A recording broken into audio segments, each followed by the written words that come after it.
8 years into marriage, Stella Hayes still had one ugly habit she hated herself for. She kept checking Mina Quinn's social feed. Mina was her husband's past, the kind of past people called first love, as if that made it holy, as if it excused everything it touched. Stella told herself she was only looking to prove she had nothing to fear. She told herself she was being practical, being careful, being a good wife, but the truth was simpler and crueler.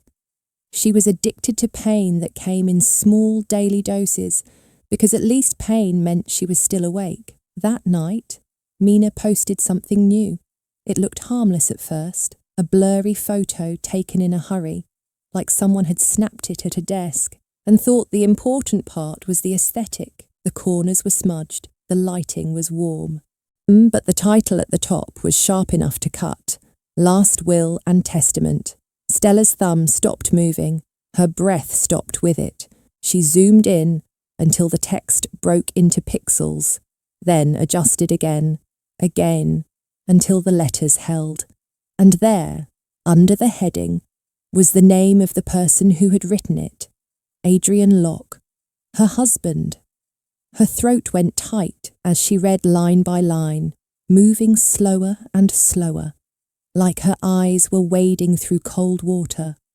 She reached the final clause, and the sentence waited for her like a trap. After my death, all assets under my name shall be inherited by Ms. Mina Quinn. One sentence, a neat little blade. It slid between her ribs and left heat behind. The awful heat of humiliation. It wasn't even dramatic. There was no paragraph about his son, no mention of his wife, no courtesy line like to Stella. She with gratitude, nothing. 8 years of being Mrs. Locke, and in the end, she owned nothing except a title that sounded pretty in other people's mouths and hollow in her own.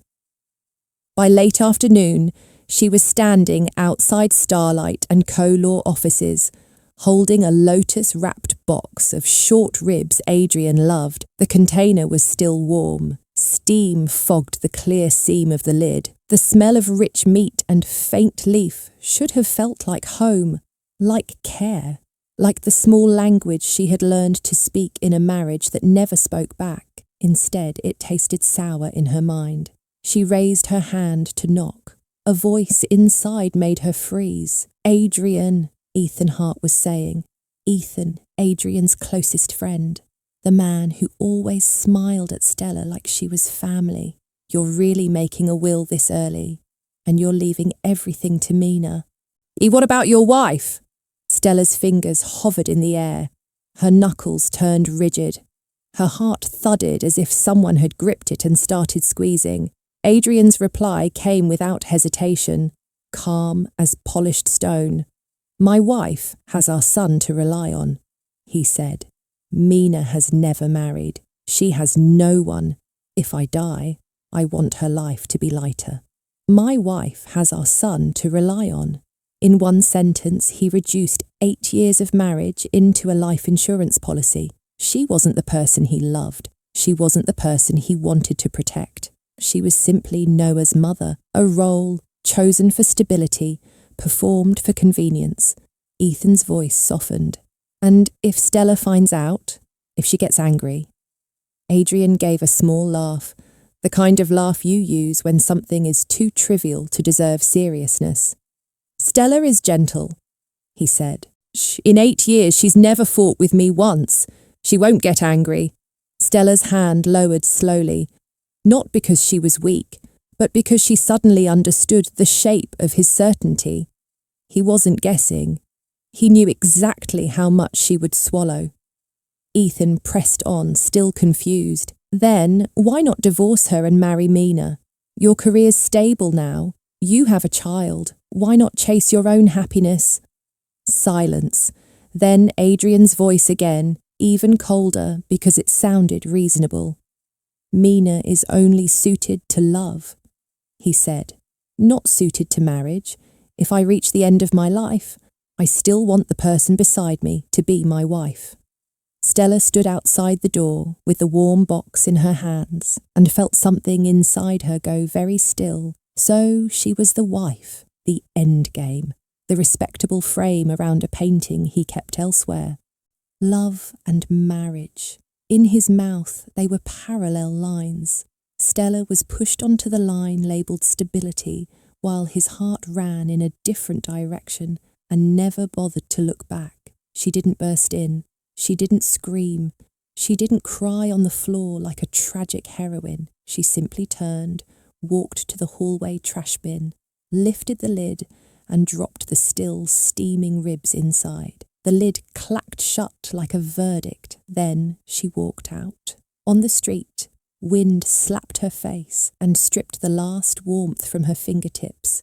Her body felt too tired to move towards the villa she'd lived in for 8 years, the house she'd maintained like a museum exhibit dedicated to other people. She waved down a taxi. When she slid into the back seat, she handed the driver a thick roll of cash and said in a dry, hoarse voice, "Anywhere.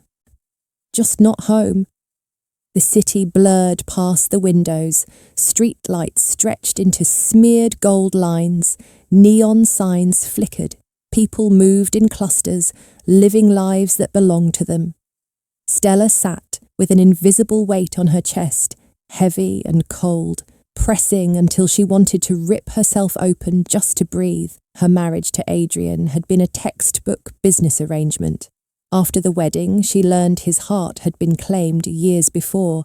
Mina Quinn, the moonlight love, pure, untouchable, the kind mothers hate and men romanticize. They'd loved for 5 years.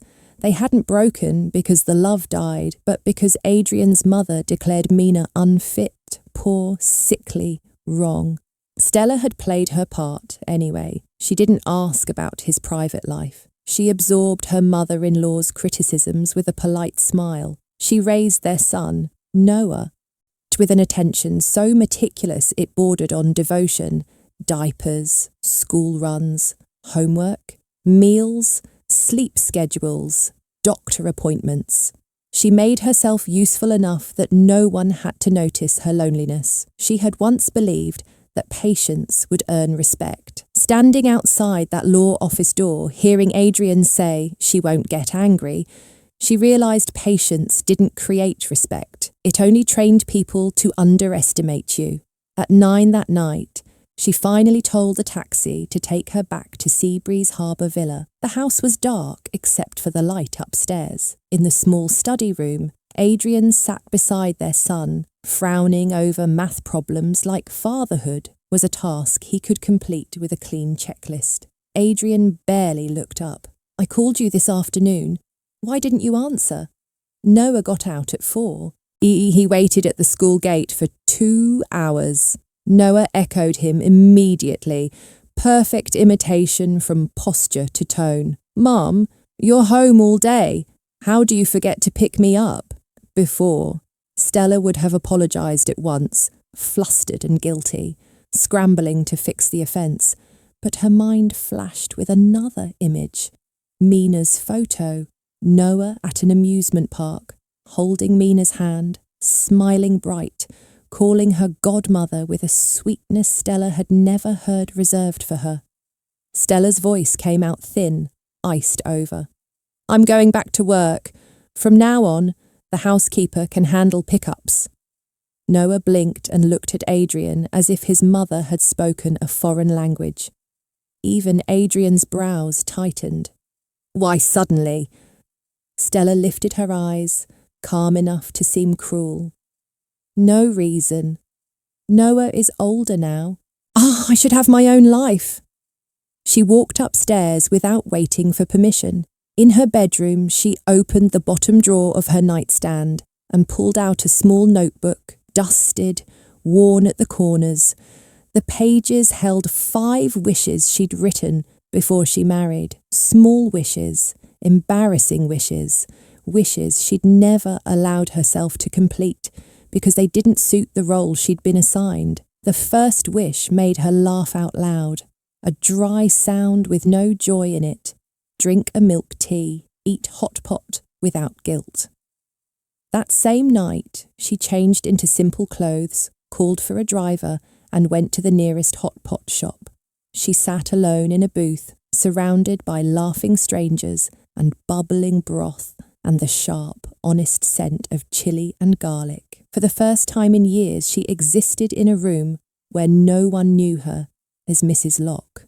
She ordered a spicy pot and a pearl milk tea. The first sip was sweet in a way that felt almost shocking, like tasting colour after years of grey. The broth burned her eyes just enough to make her blink hard. She ate slowly, feeling warmth return to her body piece by piece, and wondered how something so small could feel like rebellion. Then her phone buzzed, a reminder alarm she had set for herself years ago.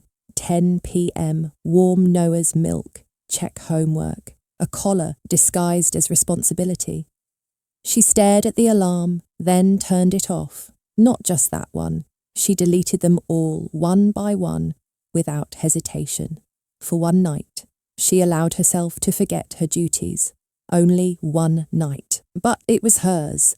The next day, she completed her second wish. She cut her hair. She dyed it chestnut brown.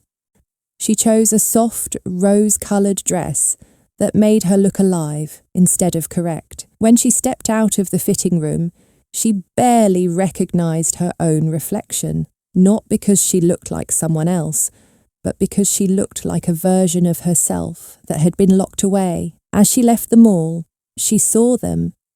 Adrian in his crisp suit, Mina beside him, pale and elegant, and between them, Noah holding both their hands like he belonged exactly there. A perfect family assembled in public.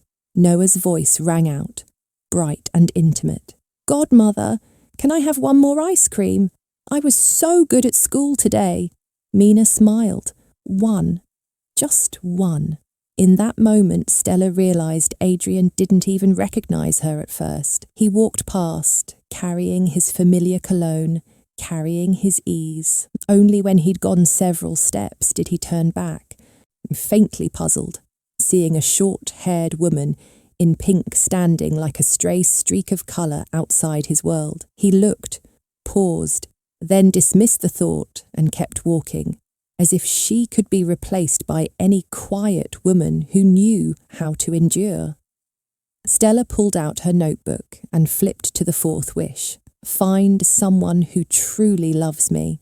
Her fingers trembled as she scrolled her contacts and stopped on a number she hadn't called in years. Her first love, her childhood promise, a man she'd been forced to leave when his family fell.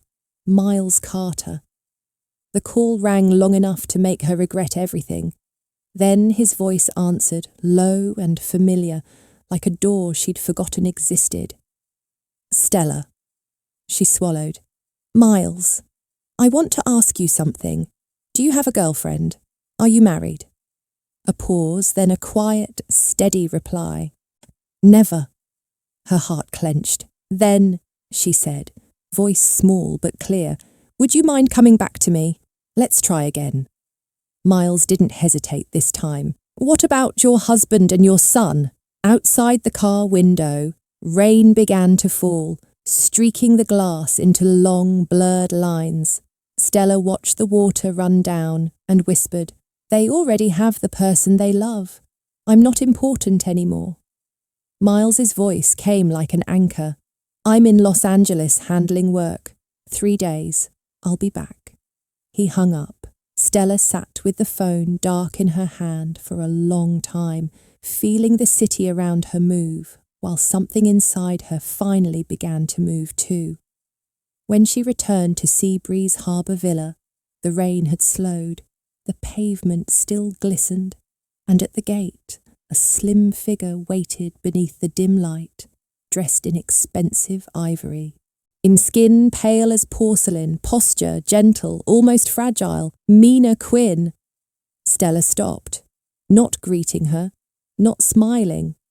Her body went cold the way it always did around the shadow of that name.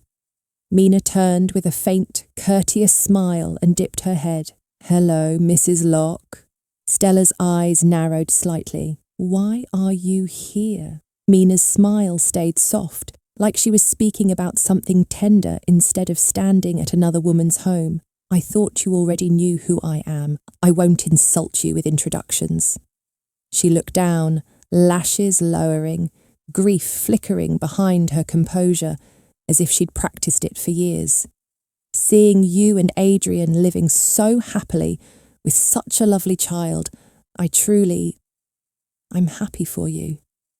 She paused, then lifted her eyes again. This time I came to ask you for one thing, Mina said, voice as light as wind. Please take good care of him. Stella didn't understand what Mina was doing. The words sounded gentle. The posture was polite, but the meaning underneath felt like a blade wrapped in velvet. Mina's gaze drifted past Stella's shoulder as if she were looking through the wrought iron gate and into a memory only she was allowed to touch. Adrian is a very good man, Mina said softly. Responsible, steady, the kind of man who makes promises and believes them. Her lips curved, but her eyes were ash grey, distant and tired. He once told me he wanted to spend his whole life with me, to grow old together, to watch our hair turn white side by side. She paused, like she was tasting the bitterness of that sentence before swallowing it. It's just, my health isn't good, Mina went on, voice almost airy. I'm not worthy of him.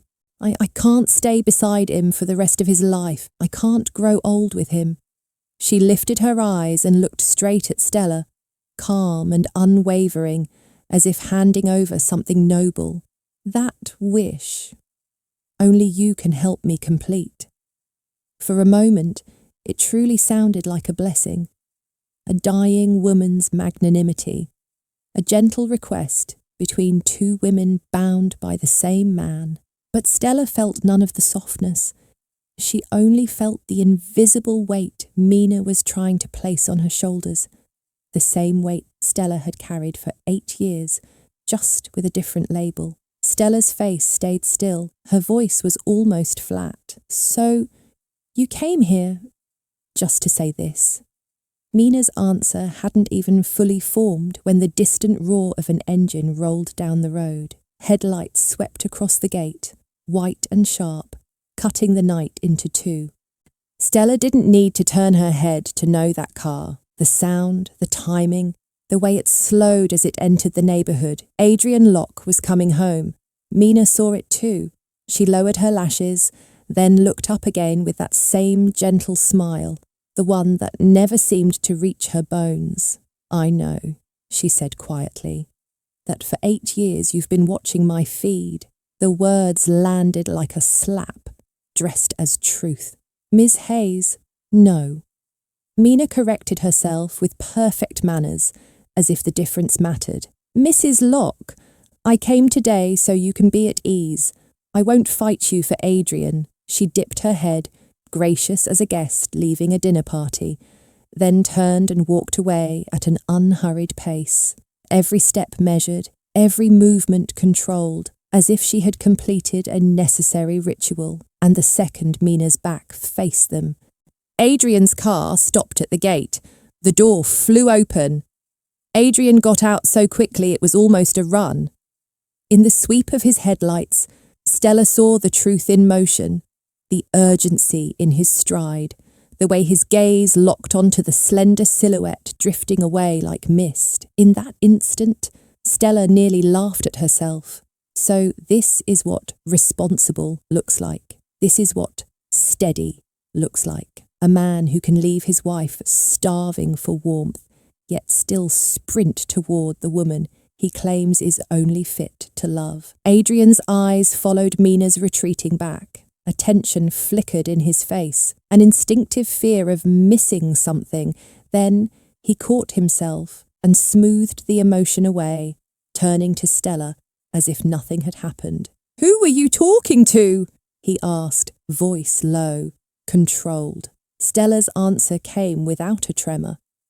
Someone asking for directions.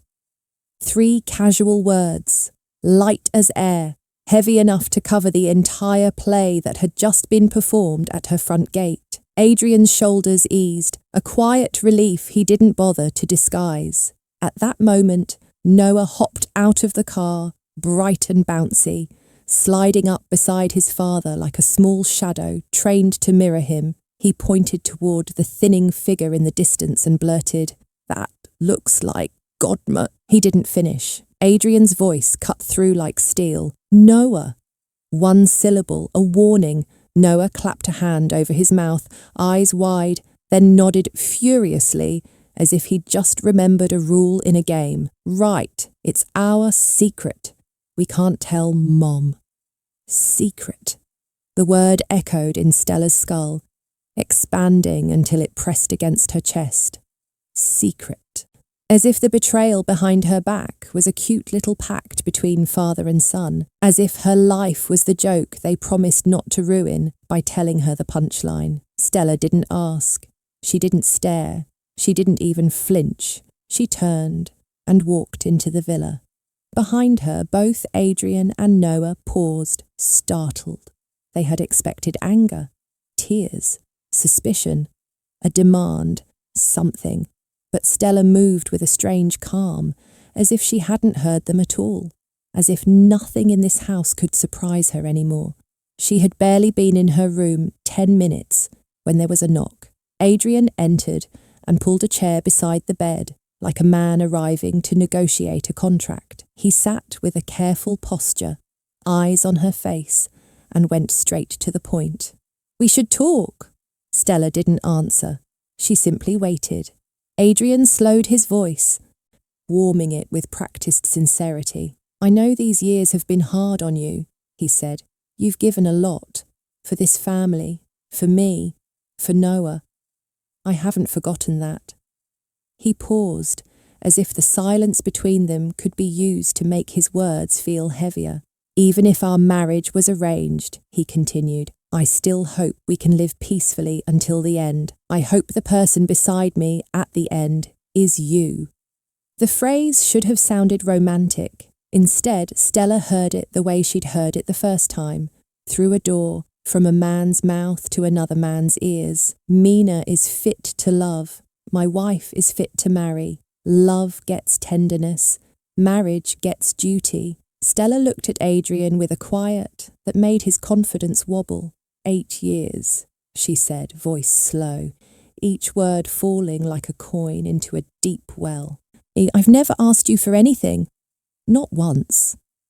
Adrian's brow tightened slightly, as if the concept of her wanting something was already inconvenient. Stella kept going. "But since you just said you want to go to the end with me, as your wife, I'm going to make my first request." Adrian's jaw shifted. "What request?" Stella met his eyes. "Stop watching Mina Quinn." No accusation, no heat, no jealous drama. She said it the way someone asked, "Are you free on Thursday?" Adrian froze. For a split second, guilt flashed in his eyes, small, quick, like a mouse darting across a floor. Then his expression tightened, guarded, defensive. "How do you know?" Stella almost smiled. She hadn't caught him. She hadn't snooped. She hadn't needed to. Social media had caught him for her. In the early years, Mina posted music clips, hospital corridors, sea-sky videos with captions that sounded like poetry and illness at the same time, and every single time, the quiet account named Adrian Locke showed up, watched, liked, saved. The algorithm noticed, and it handed Mina's profile to Stella like a gift. "You may know this person." As if the past was not a wound, but a recommendation. The room thickened with silence.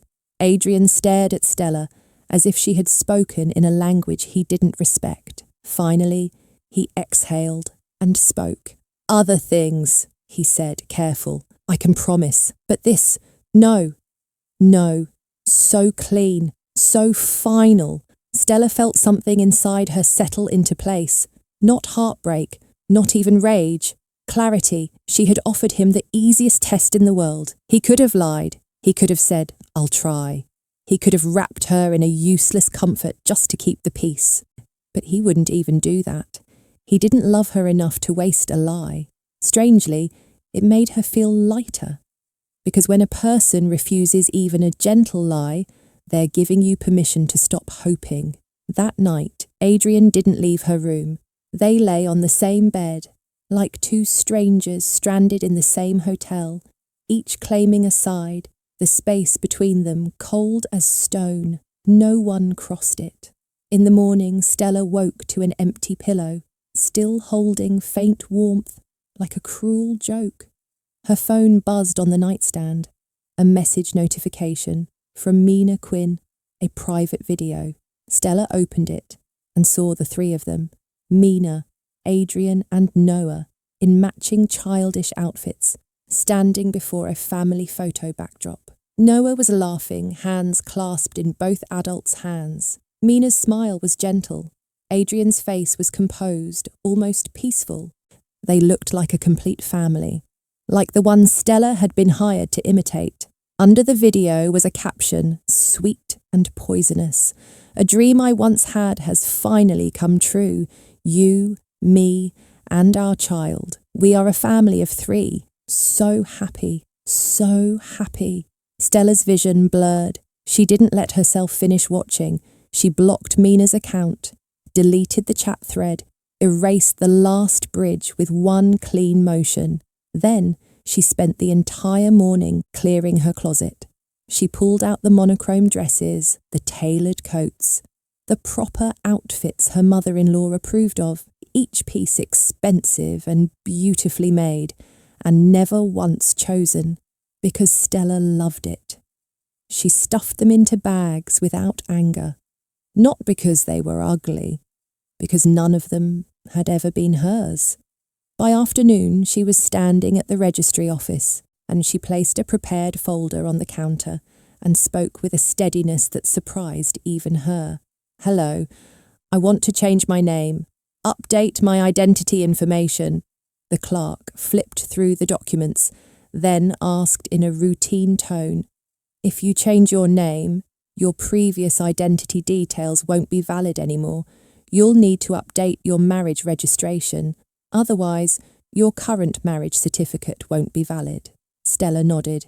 "Yes, I understand." The clerk looked up. "What name would you like?"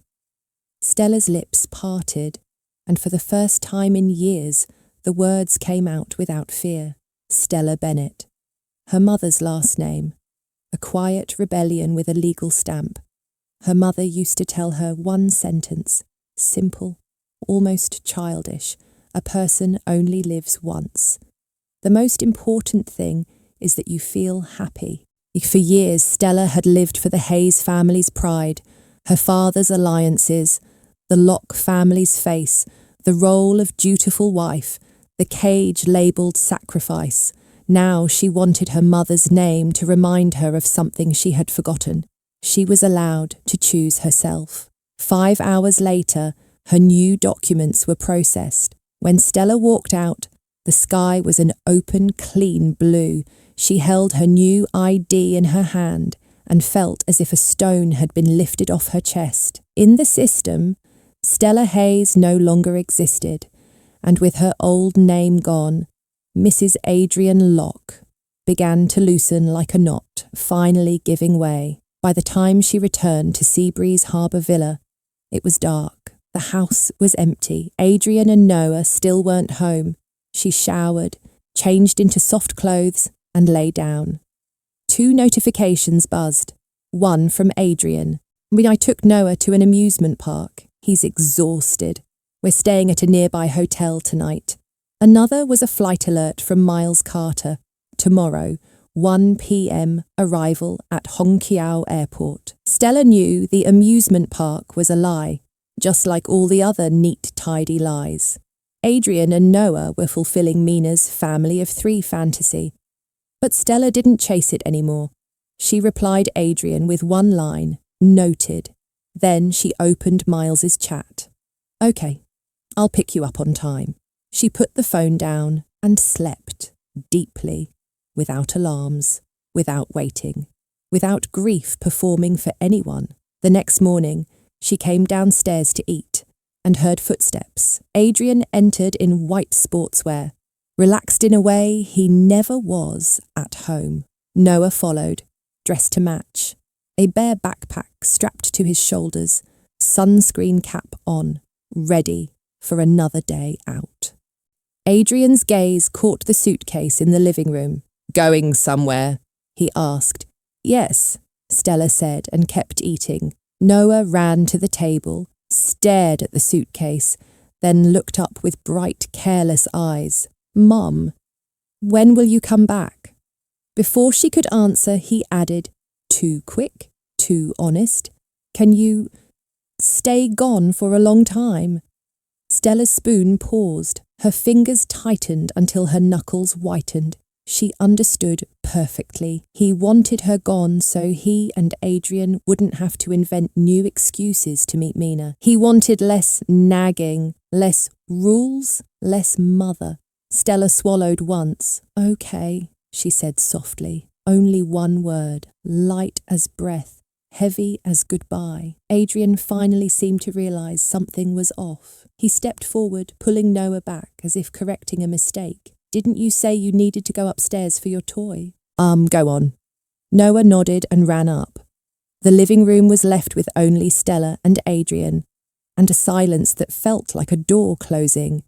Adrian tried to explain, voice casual, polished. "You haven't gone out in a while.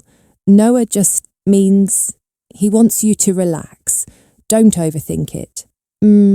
Stella replied, not agreeing, not denying, just letting his words fall into empty space. Soon Noah came down, clutching his favourite toy. "Dad, let's go." Adrian stood, adjusted Noah's collar, tightened the backpack straps like a picture-perfect father. "Say goodbye to Mom." Noah waved without looking. "Bye, Mom." Stella didn't respond, not because she was angry, because she knew they wouldn't meet again like this. Not as the obedient wife and the entitled family who assumed she'd always return. She watched father and son disappear beyond the gate, and their laughter faded. The house became quiet again. Finally, honestly quiet. Stella set her utensils down, wiped her hands carefully, and pulled her suitcase into the centre of the living room. Before she left, she placed a note on the dining table. The handwriting was neat, familiar. The words were not, "Where the money goes, that's where the love is." Adrian Locke, I know the name in your will is not mine. I know you and Noah have been seeing Mina behind my back. I don't want to be Mrs. Locke anymore. I want to be myself again, and I don't need either of you. She didn't sign it, because Stella Hayes was already dead. She rolled the suitcase out, didn't look back once, and got into the taxi waiting at the gate. At 1 p.m, in the VIP arrivals hall at Hong Kong Airport, a tall figure with broad shoulders and a steady presence stepped out of the private corridor. Miles Carter, 3 years apart, and the moment Stella saw him, her eyes stung. He walked straight toward her, gaze sweeping once over her short chestnut hair and the wet shine in her eyes. "You're not even smiling," he said, half teasing, half sharp with concern. "Did they bully you that badly?" Stella couldn't speak, her throat locked. Miles didn't press. He opened his arms and pulled her into him, holding her like a wall built to stop the past from reaching her. "It's okay now," he murmured, voice low at her ear. "I'm here." Stella clutched his jacket as if she'd been drowning and finally reached shore. "Miles," she whispered, "do you still want to be with me?" His fingers threaded through her short hair, gentle enough to hurt. "If I didn't," he said quietly, "I wouldn't have come back." Stella breathed in, lifted her head, eyes red but steady. "I changed my name," she said. "I changed everything. I'm not Stella Hayes anymore."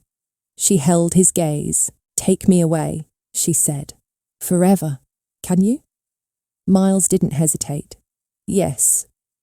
An hour later, they boarded a direct flight to Los Angeles.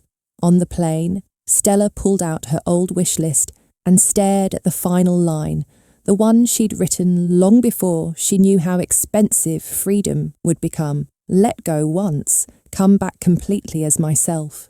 She checked it off, the plane accelerated, the runway fell away, the city shrank beneath clouds, and somewhere far behind, in a bright amusement park, a little boy held Mina's hand and asked for ice cream, while his chest suddenly tightened with an ache he couldn't name, as if something he'd taken for granted had finally, quietly, left the world. It had all been a role.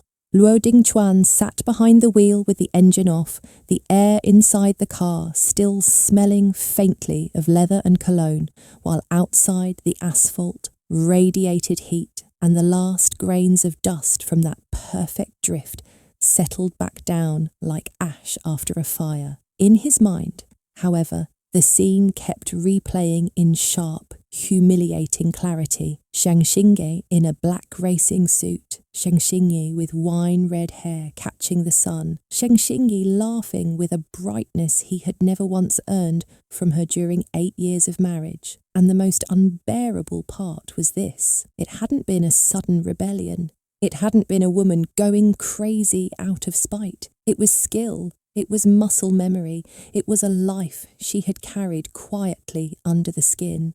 A life she had folded away like a map, then tucked into a drawer he never bothered to open. He swallowed, hard, and felt the bitter taste of something like panic. 8 years. 8 years of him walking through their home like the owner of a quiet museum, believing the paintings were hung for his pleasure, believing the lights were always meant to turn on when he entered, believing the silence was peace and not simply obedience. Now he understood. The silence had been her acting. A laugh, soft and careless, slid across his memory. Chi Mindao's laugh on the phone last night, the way she had said between tenderness and pity, if you want her to come back, you have to give her a reason. A reason. As if Xiang Xinghe was some stray cat that could be lured home with the right brand of food. His jaw tightened until his teeth ached when he reached for his phone, thumb hovering over the screen. The location pin from his assistant was still there, but the dot that had been Xiang Xinghe had already vanished, swallowed by the city's sprawl and the countless roads that cut through it like veins. For the first time in a long time, Luo Dingchuan felt something he hated. Not anger, not pride, fear. Because in Shanghai, when she was Shen Xinghe, he always knew where she was. In Los Angeles, where she had become Xiang Xingye, he realized he didn't even know how to begin searching. He started the engine and drove back to the hotel with a calm that felt like a mask glued to his face. The lobby smelled of citrus and expensive air freshener. The elevator music was too cheerful. Everything was too clean, too orderly, as if the world itself was mocking him for thinking life could be kept in neat lines. When he pushed open the door, he found Luo Shi sitting on the bed in Chi Mindao's room, legs swinging, nibbling on a cookie she'd brought from a cafe downstairs. His eyes were still a little puffy from yesterday's crying, but the moment he saw his father, he brightened like a light switched on. "Dad, did you find Mom?" Chi Mindao sat beside him, one hand stroking the boy's hair with a gentleness so practiced it looked almost holy. Her face was pale as always, lips soft, eyes slightly downturned, the kind of fragile beauty that made people lower their voices automatically. She looked up at Luo Dingchuan and smiled. "You're back?" Luo Dingchuan didn't answer at first. His gaze slid past her and landed on Luo Shi's little hands, sticky with crumbs. How easily the world could be arranged when Shen Xinghe was the one doing the arranging. The snacks, the wet wipes, the quiet reminders, the soft voice telling Luo Shi to drink water, to sit properly, to stop fidgeting. Now Chi Mindao was occupying that seat as if she had always belonged there. The thought made his stomach twist. Luo Shi hopped off the bed and ran to him, grabbing his sleeve. "Dad, are we going to Mum now? Mum won't be mad if I'm with you, right? If I say sorry, she'll forgive me, right?" His son's voice cracked on the last word. That desperate, childish faith that forgiveness was something you could purchase with tears and an apology. Luo Dingchuan opened his mouth, but the words didn't come. Because he didn't know. He didn't know if Xiang Xingyi still had a place in her heart for Luo Shi, and he didn't know if she even had a place left in her life for him. Chi Mindao's voice flowed in, soft as water slipping into a crack. "Shi, don't worry. Your mum loves you. She's just hurt right now." Luo Dingchuan turned his eyes to her, something cold moving behind them. "Hurt," he repeated. Chi Mindao blinked innocently. Yes, a mother can be hurt too. Her expression was perfect. The concern was perfect. The softness was perfect. And suddenly Luo Dingchuan remembered something small, almost nothing from years ago. Shen Xingye standing in the kitchen, holding a pot lid with one hand, phone in the other, eyes lowered as she listened to him. He had been speaking fast, impatient, and she had only said, "Okay, I understand," before hanging up and returning to the stove. He had taken her calm for granted, and he had never once asked what it cost her. Luo Dingchuan looked away and spoke to his assistant on speaker. His voice clipped. "Find out everything." His assistant paused. "Everything about what, Mr. Luo?" "Everything about Xiang Xingye. Before the marriage, before Shen Xingye became Shen Xingye. Friends, hobbies, clubs, any trace of motorsports, any licenses, any memberships. I want it all." Chi Mindao's eyes flickered for the briefest second. Luo Dingchuan caught it. It was so small that if he hadn't spent his entire career reading people, he might have missed it. But he didn't miss it. The call ended. Silence settled. Chi Mindao smiled again, as if nothing had happened, then rose slowly. "You must be tired. I'll take Shi downstairs to get some ice cream. Children recover faster when they're happy." She took Luo Shi's hand gently, and the boy looked up at her with complete trust. "Mommy Mindao," he said without thinking, using the childish name he had once used for Shen Xingyi, the way children instinctively label safety. The word hit Luo Dingchuan like a slap. Chi Mindao's smile deepened. She squeezed Luo Shi's hand. "Come on, let's go." The door closed behind them. Luo Dingchuan stood alone in the room for a long moment, staring at the empty space where his wife's best friend should have been years ago, staring at the place where Shen Xingye would have stood, quiet and steady, taking care of everything. He pulled out his phone and opened the old photo album he barely ever looked at. Wedding pictures. A young Shen Xingye in white, smiling politely, her eyes gentle but not glowing. Beside her, him, composed and handsome, looking like a man who had just secured something valuable. Behind Shen Xingye stood a bridesmaid in pink, laughing, holding her veil. And Shang, he stared at the bridesmaid's face until his eyes hurt. How had he forgotten this? No, not forgotten. He had simply never cared enough to remember. Something inside his chest cracked, not loudly, not dramatically, but like a hairline fracture spreading under pressure. This wasn't just about Chi Mindao. This wasn't just about pride. This was about the terrifying realization that he had lived beside a person for 8 years and never truly met her. His phone vibrated, a message from his assistant. "Mr. Luo, we found it. She had a racing license under a different surname years ago. She was part of an underground track community. She also had a mentor in Shanghai who taught her performance riding. And there's more. There's a property record, a small workshop space registered to her long before she married you. It was transferred out of her name 1 month after your wedding. Luo Dingchuan read it twice, then a third time, 1 month after their wedding, meaning, the moment she stepped into his world, she had started erasing her own. He closed his eyes briefly, and when he opened them again, his gaze was different, not softer, sharper. He didn't need to chase her dust on Highway 103 again. He needed leverage. He needed truth. He needed a door she couldn't close in his face. He grabbed his jacket, keys, and walked out without looking back. As he passed the hotel mirror in the hallway, he caught his reflection. A man who had always believed he was in control, now running after someone who had already decided to be free.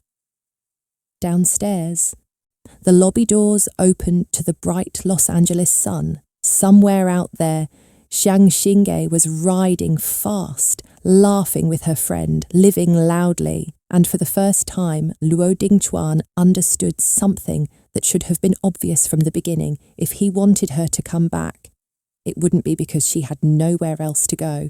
It would only be if she chose him, and he had no idea how to become a man worth choosing.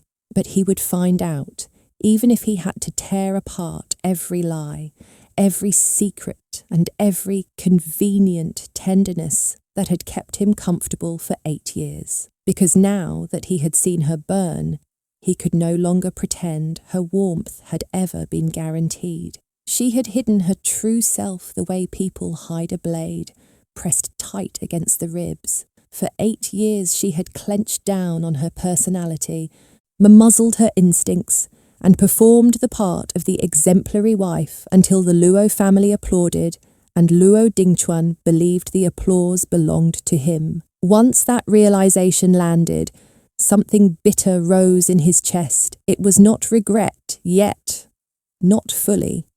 It was something uglier, more stubborn, unwillingness. He could accept many things in life, losing a case, taking a hit, being outplayed in business, but he could not accept this, that a woman he had filed away as obedient, predictable, safely within the orbit of his control, could slip out of his grasp as easily as cutting a rotten rope. He forced his thoughts into order, lifted his phone, and called his assistant with a voice like ice. "Contact the investigator again. I want her live location." 5 minutes later, a new PIN arrived, and Luo Dingchuan typed the address into the navigation system, started the car, and drove toward the name that burned on the screen, Xiang Xinghe. Not his wife's old name, not the woman who waited for him under chandelier light. This was the name that had teeth. On the other side of the city, after successfully shaking him off, Xiang Xingge rode her motorcycle back to her Los Angeles apartment complex and dropped Ansheng at the entrance. "Go upstairs first," Xiang Xingge said, visor up, voice steady, and Sheng squeezed her shoulder through the leather. "Text me when you are safe." When the elevator doors closed and Ansheng disappeared, Xiang Xingge leaned her back against the parking wall and pulled out her phone. Her thumb hovered for half a second over a familiar contact, then pressed call. It barely rang twice before it was answered. A man's voice, low and pleasant, carrying lazy amusement, slid into her ear like sunlight through blinds. "We have been apart, for what? An hour, and you already miss me?" Heat climbed up Xiang Xinghe's neck. Thank God no one was nearby. She cleared her throat, trying to sound stern. "Since when did you learn to talk so smoothly, Fukiyu?" A soft chuckle came through, warm enough to make her heart misbehave. "I had to upgrade," he said lightly. "Someone left me behind for too long. I was afraid if I stayed as foolish as I used to be, I would lose my wife again." "Stop!" She cut in quickly, forcing the conversation back onto safer ground. "Enough nonsense. What time are you getting off work? I will pick you up." "Tonight might be late," Fuqiu said, still smiling in his voice. I have a video meeting. Ride around first. When I am done, I will text you. Fine. Work. See you tonight. She hung up before he could throw another teasing line at her and make her lose her composure in a parking garage like a teenager. With the phone shoved back in her jacket pocket, Xiang Xingyi rode away from the highway, heading toward a park near downtown to wait out the afternoon. She wanted the city's calm, the ordinary rhythm of people walking dogs and kids eating ice cream, something that would wash the taste of Luo Dingchuan's pursuit off her tongue. She parked, killed the engine, and removed her helmet. The wind cooled the sweat at her temples. She unzipped her riding jacket and walked toward a bench beneath a line of trees, shoulders straight, steps clean and unhurried. She had barely taken 3 steps when a hand clamped around her wrist from behind. Tinghe. The voice was low, too familiar, and too close to her ear, carrying a breath that was both strange and sickeningly intimate. Now that there is no one else, Luo Dingchuan said, can we talk properly? The heat of his palm against her skin made her stomach turn. Xiang Xingyi's brows tightened. Disgust was plain on her face. She yanked, but his grip was stronger, and this time he had decided not to let go. Let go, she said.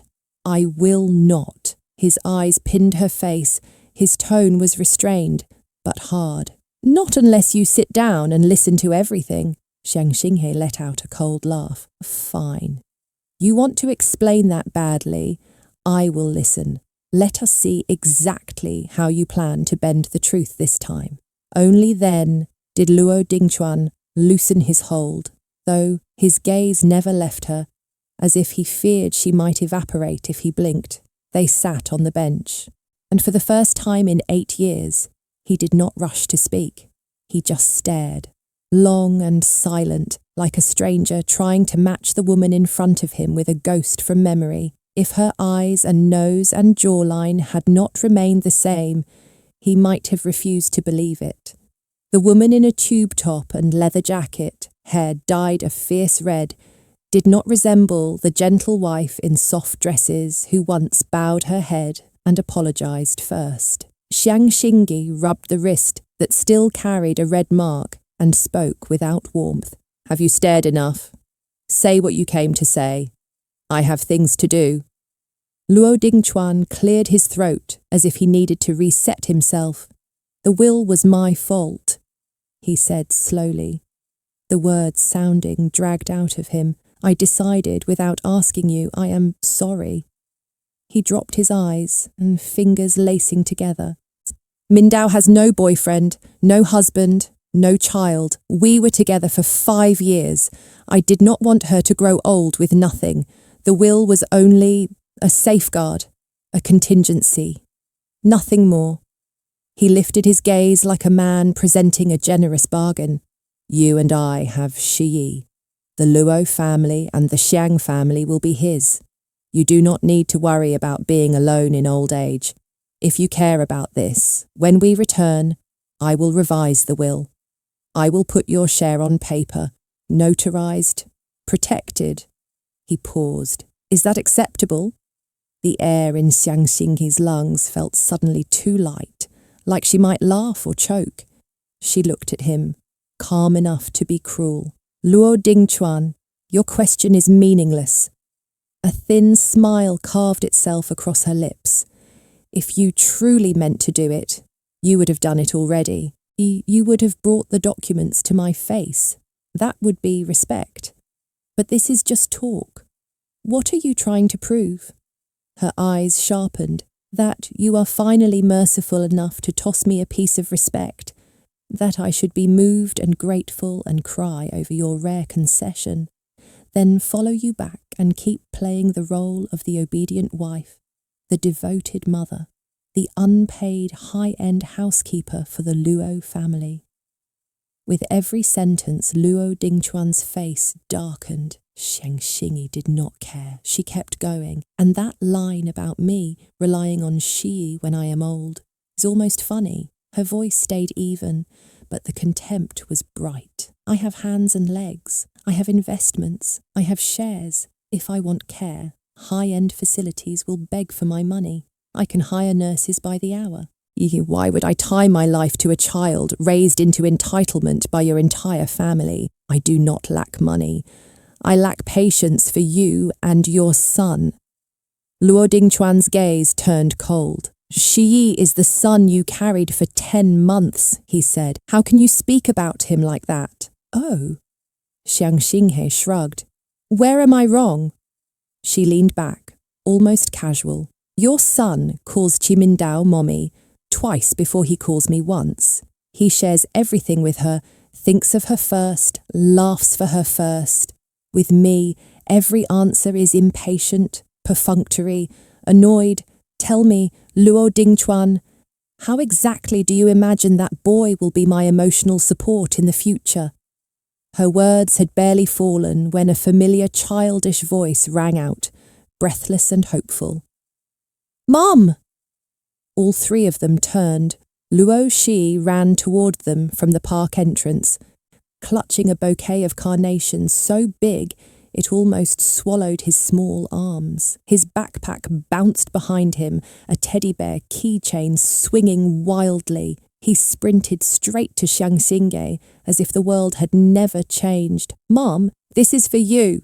He pushed the flowers toward her with both hands, eyes shining, waiting for the scene he remembered. His mother smiling softly, taking the bouquet, praising him, stroking his hair, forgiving everything. But that script belonged to the past. Xiang Xingge took the bouquet, glanced at it once, then set it beside the bench. Her tone was polite, flat. Thank you, but I do not like carnations. Do not bring them again. The boy froze. His eyes widened like he could not understand the words, as if the language itself had betrayed him. Before he could recover, a gentle female voice slipped in from behind, carrying a soft note of reproach. Mrs. Luo, it is a child's sincerity. Even if you do not like it, you should not say it so directly. He will be hurt. Qimindao approached in a cream-coloured dress, elegant, controlled, wearing her kindness like perfume. Her gaze flicked, almost casually, to the red mark on Xiang Xinghe's wrist. Luo Dingquan stood up immediately, stepping between them, as if shielding both women from each other's eyes. I told you to stay at the hotel, he said sharply. Why did you bring him here? He insisted, Qimindao replied, smiling softly, the picture of understanding. I thought, perhaps it is better if everyone sits down and clears things up. Dragging this out will only hurt Shi more. Then she stepped around Luo Dingquan with practiced ease and held out her hand to Xiang Xinghe. Mrs. Luo, hello. You have known me for 8 years, but I still want to introduce myself properly. Her smile was gentle, impeccable. My name is Qimindao, Dingquan's old friend and Shi's godmother. If this had happened years ago, Xiang Xinghe might have stiffened, might have smiled awkwardly, might have swallowed her discomfort. But now her face remained still. She stood, took Qimindao's hand, and shook it with perfect courtesy. Hello, she said calmly. I am Xiang Xingge. She emphasized each syllable like a line drawn in permanent ink. Not Mrs. Luo, not anyone's wife, and not anyone's mother. Next time, do not call me wrong. Luo Dingquan's brows pulled together, suspicion flashing. What do you mean, 8 years? He asked. What happened 8 years ago? Qimindao turned to him with a smile that looked almost innocent. You still do not know, she said softly. Your wife has been quietly following my social media for 8 years. Xiang Xingge did not flinch.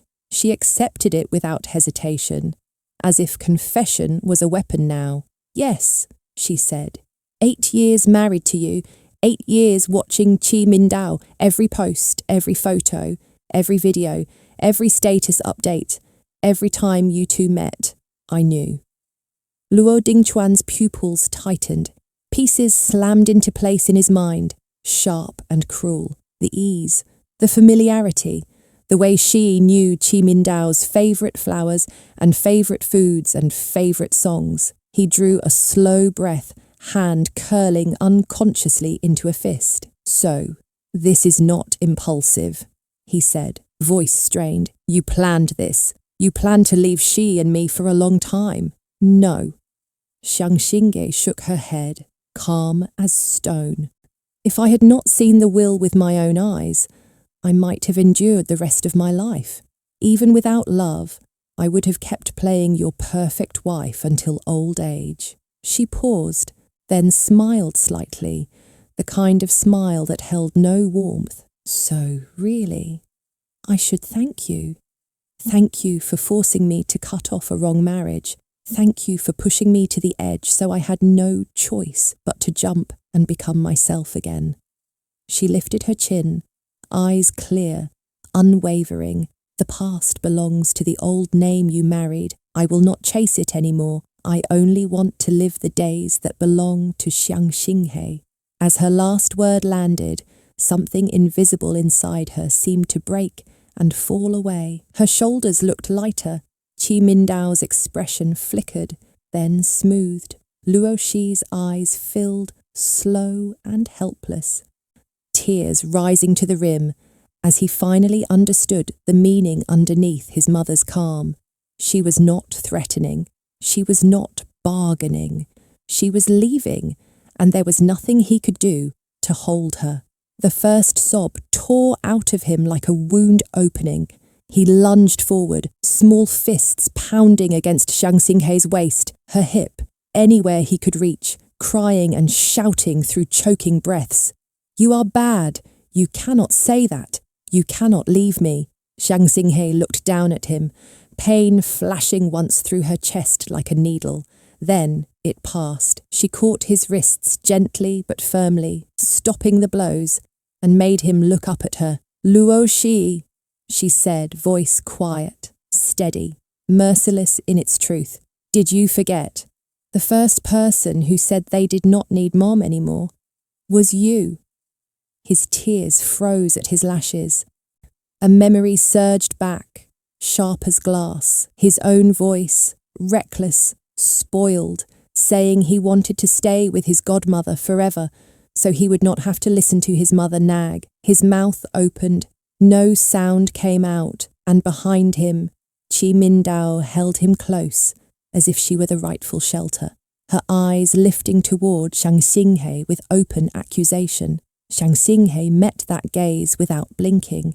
The park was bright, the trees swaying gently, people laughing in the distance as if nothing in the world was breaking. But on that bench, under that calm afternoon sky, Luo Dingquan finally tasted the real shape of loss. Not loud, not dramatic, just absolute.